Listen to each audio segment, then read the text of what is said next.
So basically, the end of rectus abdominis, that's where the semilunar line is.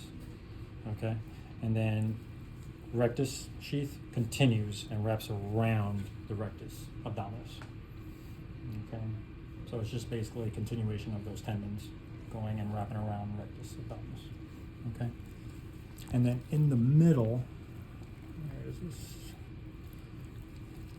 Where you cut in between the two halves of the rectus abdominis, it's going to be the linea alba. So that's the middle tendon, which is also a continuation of rectus sheath. Okay, so it kind of forms two tendons, one at the semilunar line, where rectus abdominis begins, and then again in the middle, separating the two halves of rectus abdominis. Yeah, if that makes sense. Yeah. But basically, it's the same continuation of the tendons of external oblique.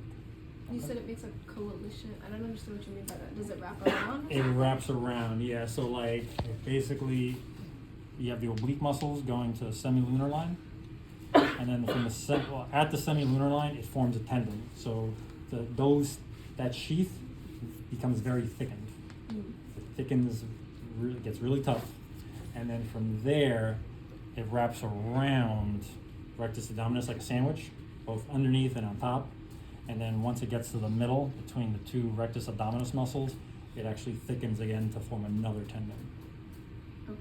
Yeah. And again, all that's for is just more, it's just more for more structural support. That's all it really comes down to. Okay. And then, but yeah, just be responsible for linea alba, semilunar line, and then we can only see, maybe that's why I wanted to show you guys next week, but yeah, we could see a little bit of external oblique right there.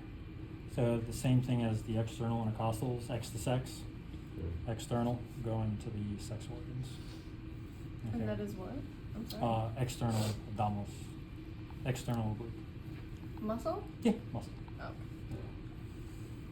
And then underneath that would be internal oblique, and then underneath that would be transverse abdominis. And I think we could probably see some transverse, yeah, so like right there is transverse abdominis. And it's like all different colors like that? No, that's a little darker than what it normally should look like. Yeah, I don't know why it's that dark, but. Is that a hair on the inside? Yeah, I think it's just somebody's hair.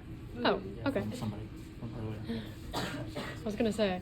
Yeah, no, that would be a new one. All right, but next week I think what they'll do is they'll actually like separate the abdominals, or at least the obliques, and then we'll be able to see external as a separate layer, internal, and then transverse. Okay. Any questions on that? Again, that's pretty. I think that's a pretty easy lab. Next week is going to be a different story. Next week's going to be pretty tough. All right. Any questions? Okay. All right. You guys can take a break and then.